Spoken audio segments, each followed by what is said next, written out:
your responsibilities only go up. So if you don't focus on yourself and understand why you're doing what you're doing, why am I trying to save money? What's the ultimate purpose? Why do I feel a calling to be a leader in my community?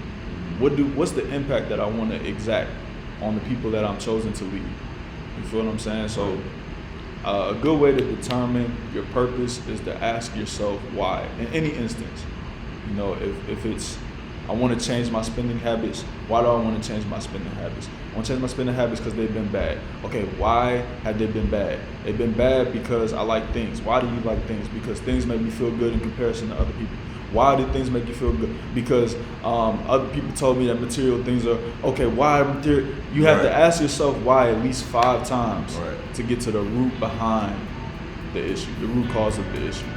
And then once you establish why, you can address and determine whether this why has merit, and then we can fix the problem. What's going on, people? This is Nigel. This is Brad. This is the Uplift Fitness Club podcast. All right, man. Hey, this is a big episode, man.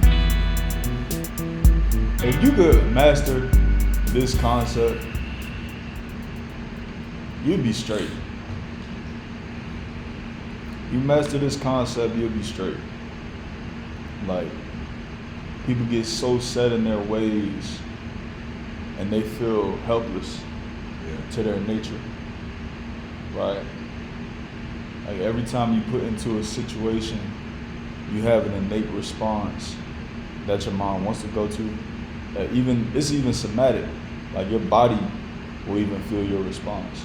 Right. You know what I'm saying? You might be nervous, your heart races, Mm-hmm. you know, you start sweating, your palms are sweating, you know, your body temperature raises because you're having that fight or flight response in a nervous situation, right? You might get anxiety, but if you can interpret that response, that automatic response, and then repurpose it, you're gonna be unstoppable. Unstoppable.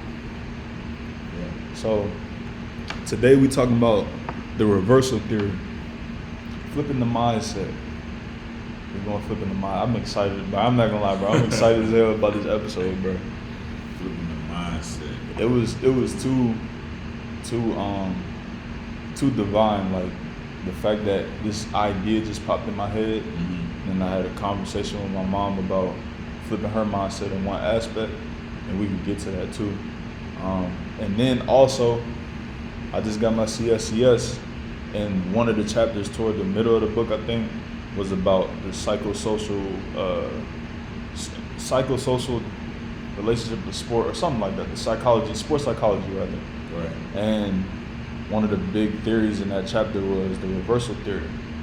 And it was real surface, you know, their description of it. It was like, you know, athletes in a given sport, in an instance before a game, typically they get nervous, right? Mm-hmm. But one can take that nervousness response and then interpret it as excitement and anticipation. And then that raises their level of arousal. And if you can get into that optimal zone of functioning and have that optimal zone of arousal, then you can perform at a really high level. Right. All right.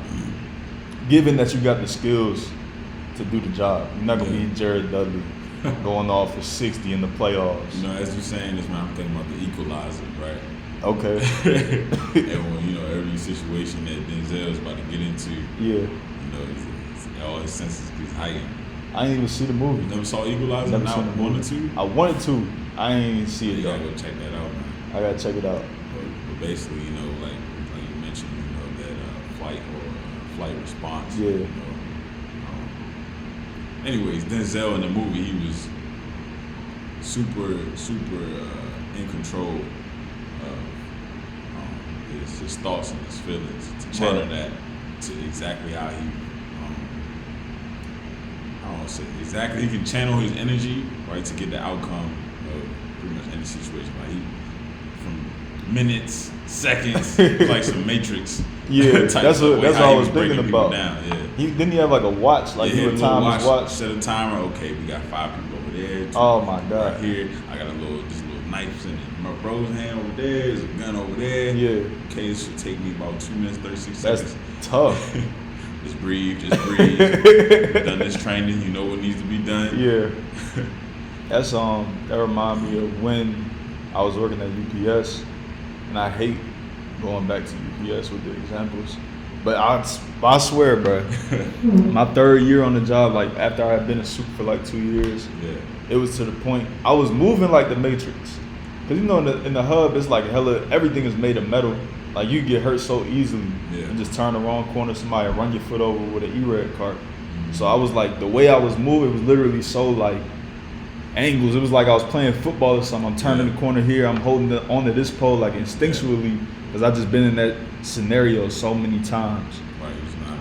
Right. So and that's what mastery is. Mastery is like, you know, you have put in those 10,000 hours. You've seen almost every situation in this domain that you are not going to be surprised, even if there is a surprise. So, and it's the ability to adapt on the fly. So when we talk about the reversal theory, I want to apply this mainly to behavior and finance, and also, I guess, behavior, finance, and delayed gratification, which kind of plays a role in behavior and finance. Okay. So we have plenty of examples for y'all. We have plenty of scientific theory behind this, but we're not gonna get too technical today.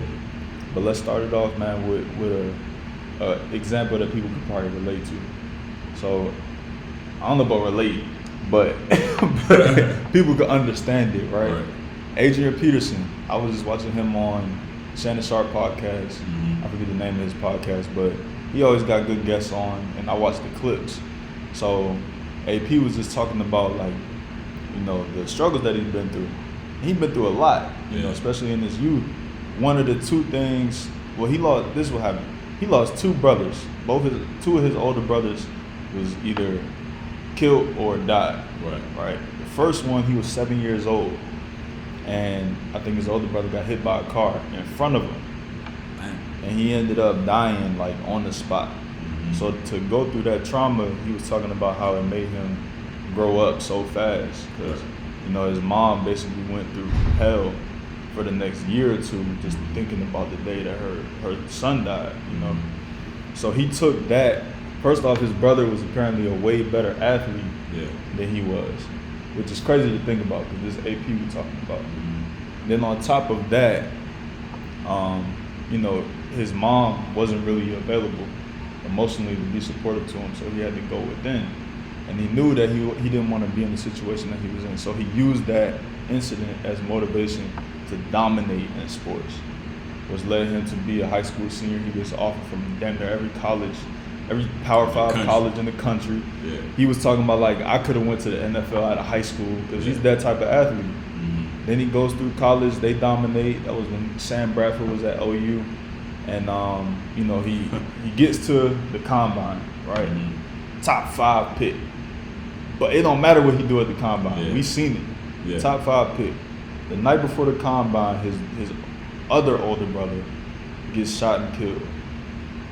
Right? This is the night before the combine. He get phone calls the night before. Everybody know what's going on. He's like, why are people calling me? They know what I'm about to do. The next morning, he reads the text, figures out what happened. Now he is faced with an opportunity to either fold under the pressure, you know, and that's, nobody will blame him except for the media, and except for the teams that want to get the best running back of all time at a third round draft price. You know what I'm saying? But he used it as fuel. Like, he had to internalize it and perform regardless.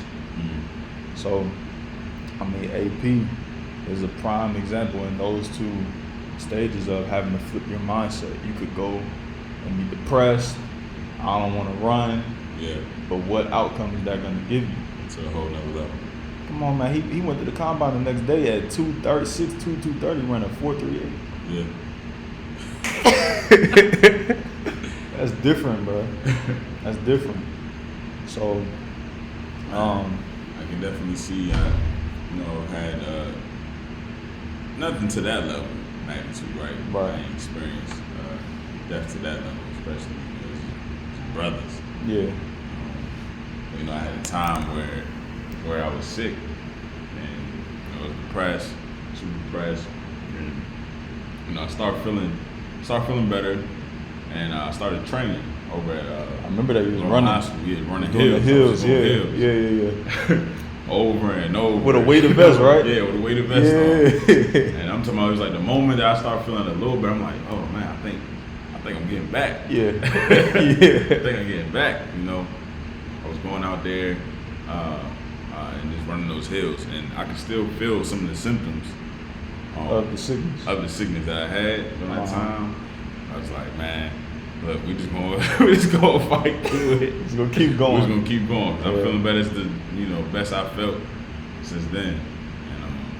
And that's something on a mild scale or a lower scale of turning something negative, that negative energy into a positive energy. Yeah. Yeah, And it was kind of just overnight too. I was just like, man, look, you can't just sit here and just be feeling sorry for yourself, bro. You gonna go out right. Yeah. Yeah, man. I get him the example of going through that situation a month ago, but for those of y'all who don't know, nobody knows, I ain't told nobody. But basically, someone came into my life that I cared about, and it wasn't right. Yeah. You know what I'm saying? The way that they came back was completely different than how they left, and that had it took an emotional toll on me. Mm-hmm. In a time where I had to go on an interview like the next day. Yeah. I had to study for a test that I had to take the next week. Mm-hmm. I was quitting my job, so there's a transitional phase happening. Yeah. I'm leaving my apartment, there's another transition. Yeah. You know what I'm saying? There's probably other things I can't even think of. The fact that I want to keep training, because in the past it's been, I'm depressed, all right, I'm not going to train today. Yeah. Nah, I can't do that now. Yeah. So, increasing your capacity to the point where you can put all of that on your shoulders, and even though it's messing you up psychologically, you have the stamina and the stick-to-itiveness to push past the BS and use that anger or that depression to fuel you, because you don't want to be in this mental state anymore. You don't want to feel what you're feeling right now, and you know that it's only going to compound if you allow yourself to miss a beat. If you make a misstep, if you miss a day of training, you know you're going to feel bad about your self-image, internally and externally. Right. You're not getting that growth. So now you feel bad about training, which makes you want to not train again, and then you miss another day and now you're mad. It's a cycle. Yeah. You got to stay out of the roller coaster, the emotional roller coaster. And you damn sure can't let nobody put you on the emotional roller coaster. So I'll give them this example, man, because I want to get into how flipping your mindset affects. We should give them the scientific background first. Okay. So let's go there, right? This theory is an actual psychological theory. It's like they call it a phenomenological theory, right? Well, I don't know what that means. I just know it's something to do with behavior, and it basically speaks to the ability of people to step outside of their nature within these 4 domains. So the 4 domains are means and ends, like your means versus your ends, Right. rules, interaction, and orientation. And briefly, because we're not going to touch on all 4 domains, but means versus ends is pretty straightforward. Basically, it's outcome versus process. So some people are outcome oriented, some people are process oriented. We've talked about that mad times. Yeah, I think too, with the outcome, right, and the processes, it's one of those things, people get excited. It's kind of like New Year's resolution, right? Okay. Most people's mindset are in that, I want to say, in the outcome. Absolutely. Right, so it's that playful enjoyment. Right? Yeah. I mean, they are already seeing. It feels good. It feels good. They're seeing what they, looking like, right? Or whatever that goal may be. They're just thinking about. If you say it, then you almost feel like you did it already. Right. The end goal. It's kind of just that passive mind state. Yeah, they romanticize the end. Yeah. Like, man, we're gonna go to Jamaica this year. Yeah. It's gonna be so beautiful. Everything's gonna be nice. I'm gonna lose 30 pounds. I can taste the pineapple juice out there. Yeah. Or I'm gonna save 30K this year. Yeah. I got my plan. I done wrote it down. I'm watching finance videos on January 1. Yeah. But March 1st, what is it looking like? How much progress have we made? I haven't actually made those adjustments in your life to reach that goal. Right. So I would agree. Most people are outcome oriented. Yeah. So they're focused on the ends, Mm-hmm. not the means. Yeah. How are we going to get here? Yeah. Right. So you talked about, ends is more outcome, is playful, is focused on enjoyment and enthusiasm. The means is the hard part for most people. Serious achievement and the planning ahead. Exactly. So it's hard. It's hard to do. It's hard to do. Because that takes action. Yeah. It's not lip service. That's hard to do. And then, with all the boundaries that you're gonna have to set in order to achieve those goals. I mean, it's gonna get rough. That's tough. And the fact that we always talk about the fact that when you're in the dojo, when you're putting in those hours, those 10,000 hours to become a mastery or to put yourself in a new setting, in a new stratosphere, right? Mm-hmm. It don't feel like nothing is happening. Just work. It don't feel like nothing is happening. Just work. And you could, because this is what it is. Yeah. Because if it takes a year, whatever you're trying to accomplish, if it takes a year, month 6 you could stop, and you'll be in the exact same place when you started. Yeah.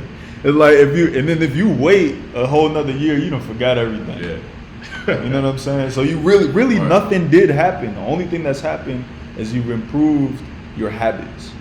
Right. But you have to continue on the path in order to make those habits semi-permanent, because it's still not permanent. Still not. Yeah. Habits and information. It's like when people win the lottery, and a lot of stories about people win $100 million, $200 million, even $50,000, $500,000. They broke 6 months later, committed suicide, on drugs, because they got it and they didn't have the habits. They were ends focused and not means focused. They were focused on the outcome and not the process. So that's means versus ends. Then we got rules. I'm gonna just give y'all the two opposite ends of the spectrum. So rules, either you conform to rules or you rebel against rules and structure. Yeah. So the second domain is rules.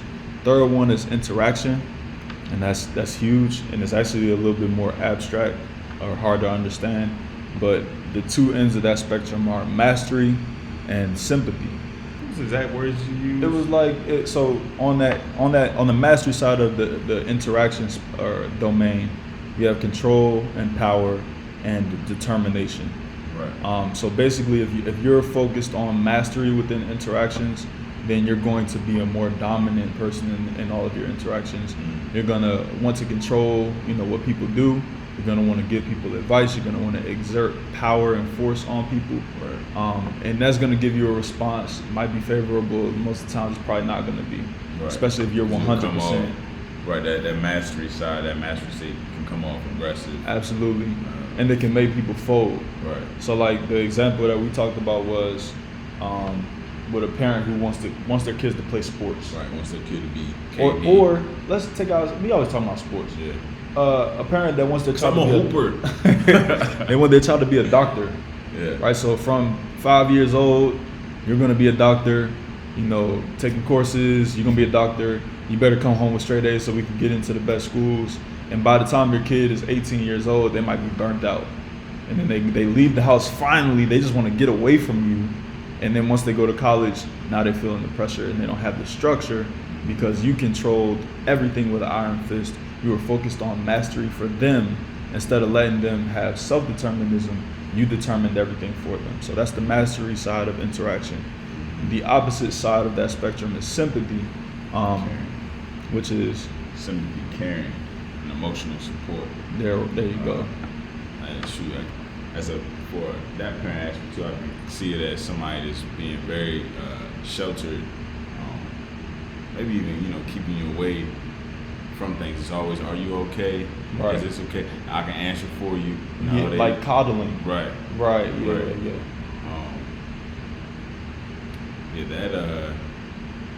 That I know there's a few people I've actually met. A lot of people. On that side of the state.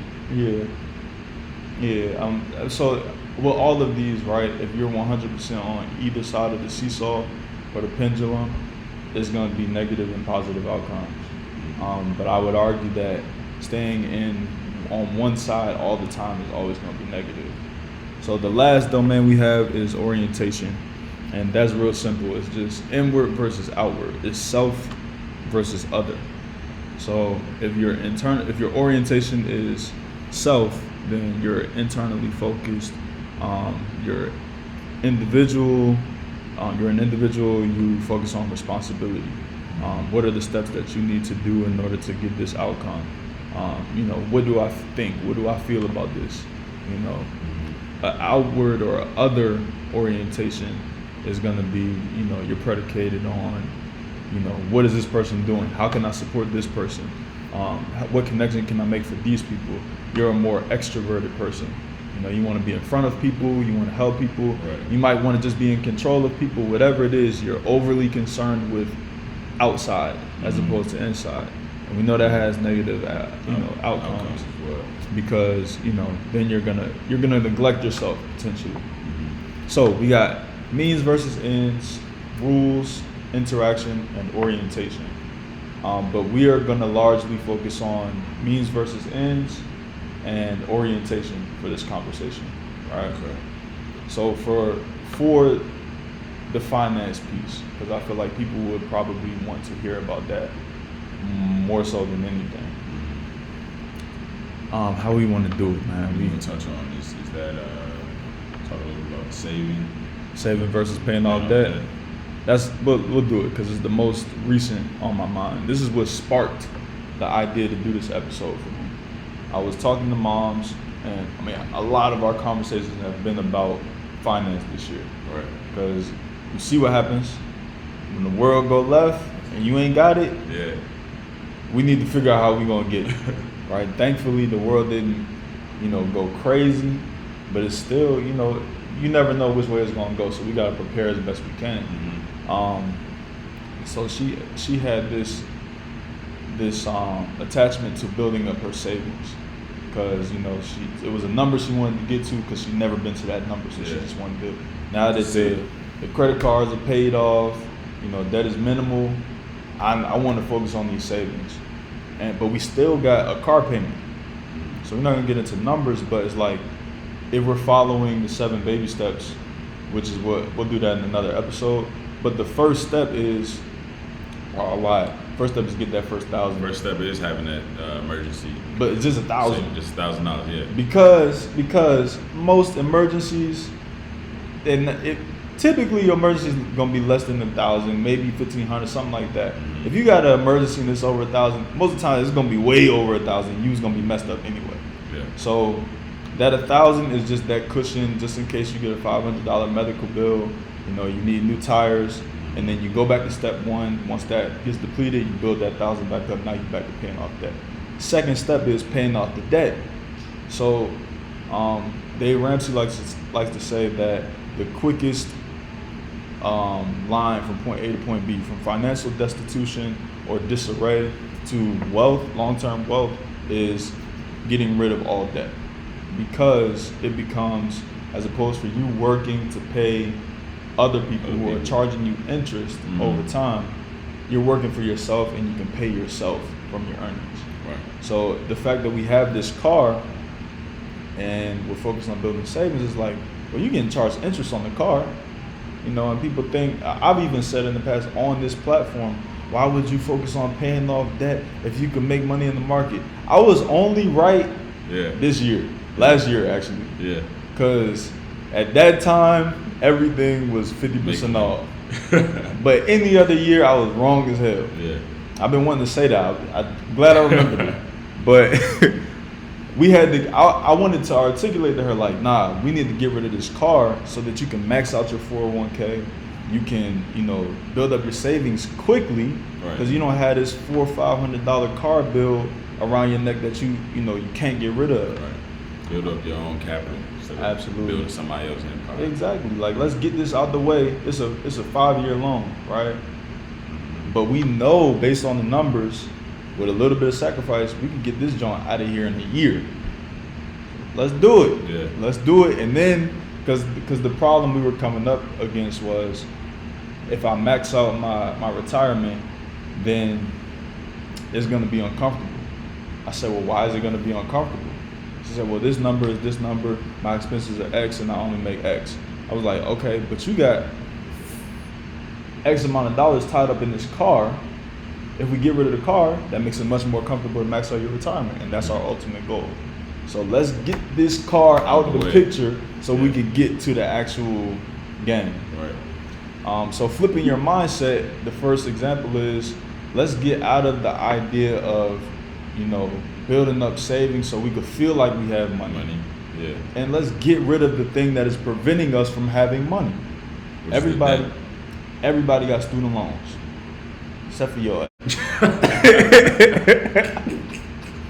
Sometimes I just want to look at you whenever you guys go sleep.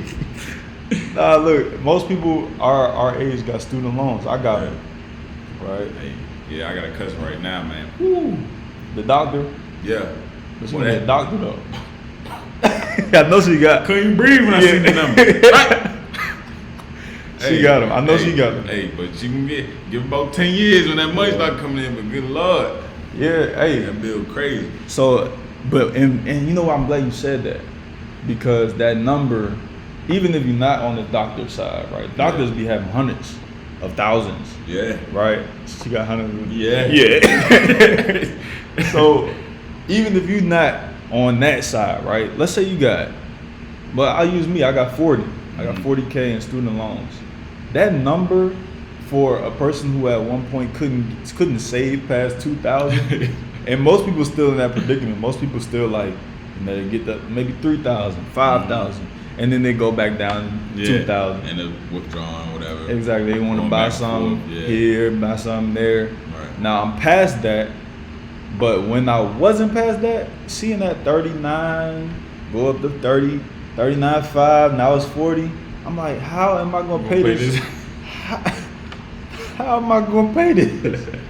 But when you focused on paying the minimum balance, and protecting this imaginary way of life that you want to uphold, you'll never pay it. You'll never pay it. Yeah. You'll never see it. Or you're gonna be 40 years old still paying Sally Mae because you wanted to maintain a way of life that really wasn't conducive to you building wealth and achieving success.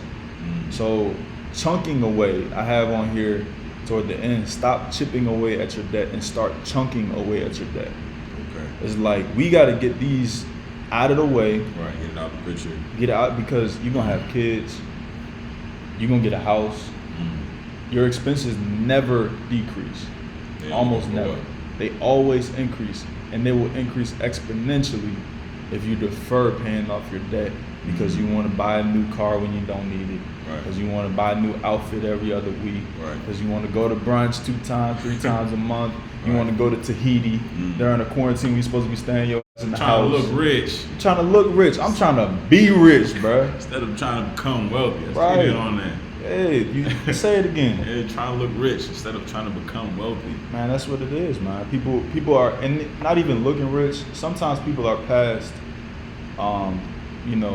virtue or signaling. They're past showing to the world that I have money. Maybe you're not taking trips. You're not going out every week. You're not buying a new car.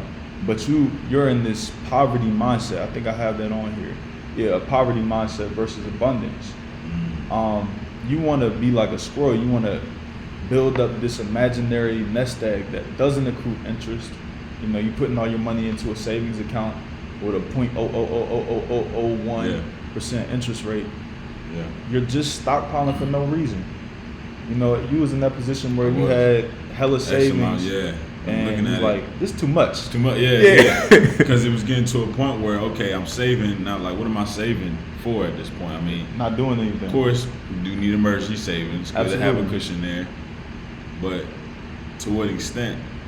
Right. You know what I'm saying? Like, you do the math, like, on if emergency comes, right, let's do some scenarios, right? Yeah. Like you said, flat tires, or, your moms might call you, or your dads might call you. Need a loan or something of that nature.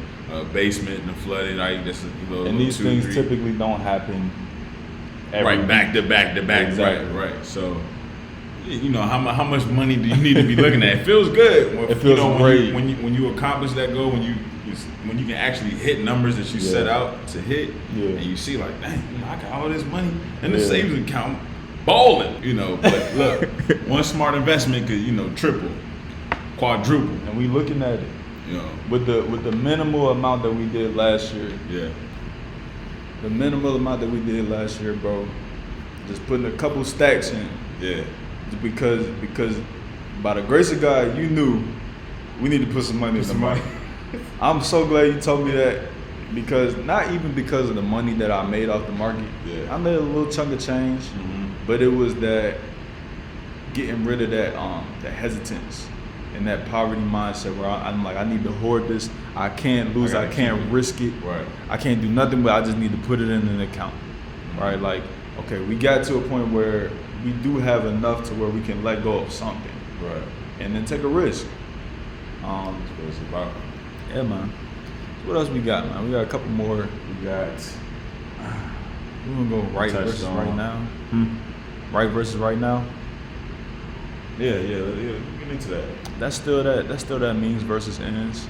Right. Yeah. It's what I meant by right versus right now is it's delayed gratification. That's what it is.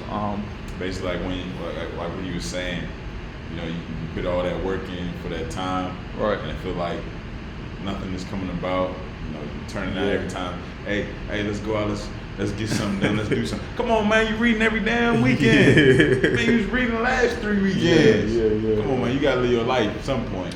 Yeah, and also once you get the benefit, right? You get the benefit of the outcome. Say you're studying for the bar exam, or you're studying for certification in your field, and then you get it, and now you get an opportunity, and now your earning is increased. You could, how you handle 3,000 is how you handle 30. How you handle 30 is how you handle 300. Right. Are you an investment-minded person, or are you a liability-minded person, or asset versus liability? What do you do when you get opportunities? What do you do when you get money? Basically, right versus right now is, it feels right in this moment. I want to do this right now. It's going to make me feel good. But if I make a different decision, it might help me in the future. This is the right decision, right? Right now, this might feel good, but if I delay gratification, and let's say instead of putting 1,000 into a new purse, if I'm a girl, or 200 into some new J's, or signing that lease to pay 600 for a new Mercedes, now I got 75K a year, and I'm buying a car that costs my salary. Right. How about we set up an automatic transfer, put it into your IRA, your 401k, your 403b through your job, right? It might have matching. Okay, Right. now we talking, right? Yeah. So you got, instead of 600 to a Mercedes, let's say you get a car that costs you $250 a month, and then you put $350 into your retirement plan. Right. Invest that joint in a nice index fund. Yeah. Right, or maybe a mutual fund. Right. Now you're making a 10 to 12% return every year on your money. Okay. Yeah. And now you're doing this every year. In 10 years, you be worth a few $100,000. So instead of putting your name on the line for this lease and being out 75K, and then you'll never see that money again, except for maybe some people smile at you, or maybe some people think you got money, so then maybe they want to do some business with you. Yeah. Now we actually building our future, impacting our legacy, and we on our way to being a millionaire in less than a decade. Right. So what did you have for all money in? What's your thoughts on that? That's that Nipsey Hussle, man. That's his slogan. All money in, no money out. That's all money in, no money out.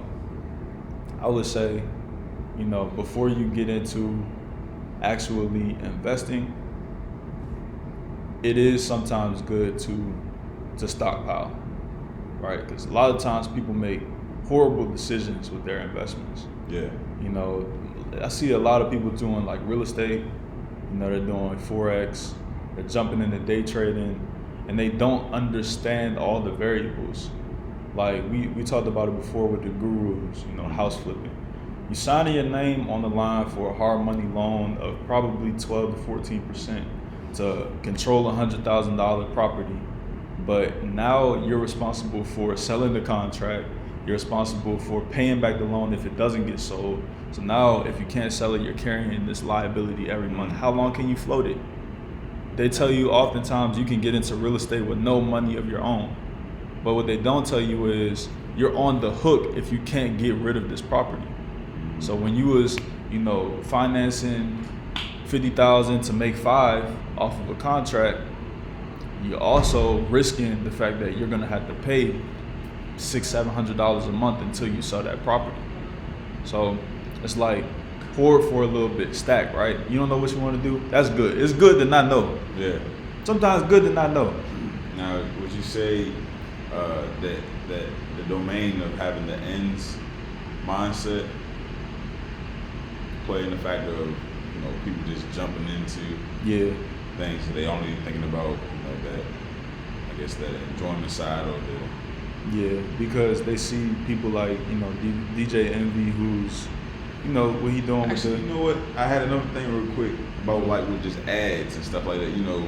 They try to tap in on the ends. That instant. That instant gratification. Everyone understands it. Yeah. Marketing is the biggest place you'll probably see it because they know you want to feel good right now. They also know you're probably depressed. Right now. Yeah. Because I don't know what the numbers are, but it's probably 1 to 3 people, 1 to 2 people. Too depressing. It's almost like a thing now to be depressed. Yeah, I mean, it's like because mental health is so normal. Yeah. People didn't even know that they were depressed 20 years ago. Yeah. They just, I felt bad last week. I'm straight now. You know what I'm saying? Today, you're actually cognizant of the fact that maybe I'm depressed right now. And it can get cyclical. You can get down the road on that. But most people are able to come out of it because it's not clinical. But if an ad, you seeing ads every 2 minutes most of the time. Yeah. So if an ad catch you at the right time and they're saying the right thing, they got you. Just like that. So there's been plenty of ads when I was in that domain, that ends domain. There's plenty of ads that I clicked on, trying to see what they talking about. And about to get into a webinar. Started up. I got the book ready. I'm ready to make millions, baby. Hey, I remember he's trying to do drop shipping, right? Man, I've done. Look, I didn't click. Listen, I didn't click every ad. So one of these gonna work. I mean, bro, when you sent me the tutorial about day trading, I'm just putting it together in my head like, yo, if I make 2% a day, I could make 1,000 and turn it into 21,000. Yeah. And then I turn 21,000. Bro, you have to win every time. You gotta win. It's not just, they make it sound so simple. You put your stop loss at 10% and then Easy. You put it at 3%. If it's losing, you're gonna pull it out. And all you got to do is just run it like a casino. All you have to do is win more times than you lose. 53% before you say. I watched that whole. There's one thing guaranteed is you're gonna lose. You're gonna lose, and you then gotta back on that stockpiling. I think that business is definitely something where you're just gonna have to win, have bigger gains than what you lost or what you're losing. And you can't you have to be willing. This is my perspective on day trading. First of all, I don't think you should be day trading primarily. Like, I think if you're going to day trade, you should have a maxed out Roth or a maxed out 401k. You know what I'm saying? And then after that, if you want to get into day trading, you have to be disciplined because some people not honest with themselves. And then they'll start tapping into their retirement, pulling out from this fund and that fund, not paying their mortgage because they're addicted now. Because essentially what it is gambling. So I just think it's really predatory. You got to be aware of the pitfalls.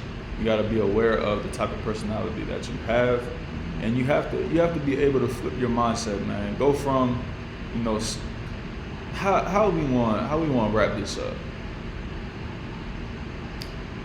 You have to go ahead. You have to, touch back on the chart. What's the name you have for the chart? This is the reversal theory. The reversal theory. Yeah. So for the reversal theory, you have to be able to play both sides. What's that old saying? You gotta get you somebody that can do both. Yeah, everybody say that. Like, get you a man that can do that can do both. Yeah. That's what you need. You do. That's what you got to do. This theory, the reversal theory, is huge on accountability. And a lot of times people write things off to, that's just the type of person I am, or that's just not for me, right? Or I'm just gonna do what I'm comfortable doing. It's the reversal theory is putting the onus on you to challenge your nature. Challenge your nature. Be better than your nature. Right. You know, your instinct is gonna. If you're a person that saves, you've probably been a person that saved ever since you got your first dollar. Honestly, bro, for the listeners, that's like the blessing that we had to be human, right? Yeah. That we can make a decision. Absolutely. Right. You can make a decision Yeah. at the end of the day. Yeah. Now you can say, well, that you know, that's just how I am. Hey, that's your decision. It's that your you prerogative, make, right? yeah. So, I mean, you gotta take advantage of, man. Thank God, you know, like I said, a dog can't be nothing but a dog. Yeah. That's what Les Brown said. A cat can't be nothing but a cat. Yeah. You know, I go downstairs right now, I got a cat. Go downstairs right now, my cat ready to hunt. Yeah. That's all you know. You don't know nothing else. Just go straight to instinct. Ready to hunt. Right. That's it. Right. But us, you know, people, human beings, man, we have intellect, right, where we can make a decision. Right. Take advantage of that. Hey, lastly, man, we didn't really get to self versus other or internal versus external focus, like orientation, that domain. Right. But I feel like it's simple. There's a point in your life where it benefits you, it behooves you to focus on yourself and what you can control. And I feel like that point is your youth. That's when you're 20 years old, you're 25 years old, and it doesn't mean to behave selfishly. It means to plan and ask yourself, what is your purpose? Why am I doing the things that I do? Get help, fix your traumas, address the stuff that needs to be addressed.